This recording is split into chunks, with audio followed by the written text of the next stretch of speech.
ఓం నమ శివాయ ఓం నమ శివాయ. భక్త నమ శివాయ. నిన్నే భక్త. వచ్చావా స్వామి? అఖిలాండ కోటి బ్రహ్మాండ నాయక.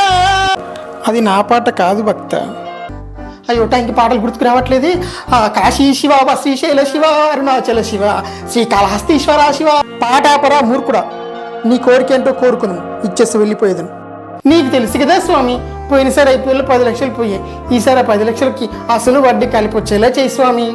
20 లక్షలు ఇస్తే బెట్టింగ్ మానేస్తావా భక్త? అలా ఎలా చేస్తాను స్వామి, పోతే ఆలోచిస్తాం కానీ వస్తే 20, 40, 40, 80 చేసేను.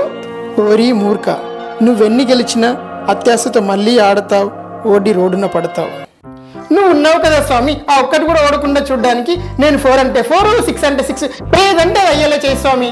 ఊరి అజ్ఞాని, కొనేదొకడు, ఆడేది మరొకడు, ఆడించేది ఇంకొకడు, అంతా అస్సామని నీకు తెలియదా? మీ వల్ల కాకపోతే మీరు వెళ్ళిపోండి స్వామి, నేను వేరే దేవుని మొక్కుంటాను. ఓరి మూర్ఖ శిఖామణి, ఈ బెట్టింగ్తో బాగుపడ్డవాడు ఒక్కడు కూడా లేడురా. ఉన్నది పోయి, ఆస్తులు పోయి, పిల్లం బిడ్డలు దూరమై, కన్న వాళ్ళ కడుపు కోతను మిగిల్చిన వాళ్ళు కోకొల్లలు.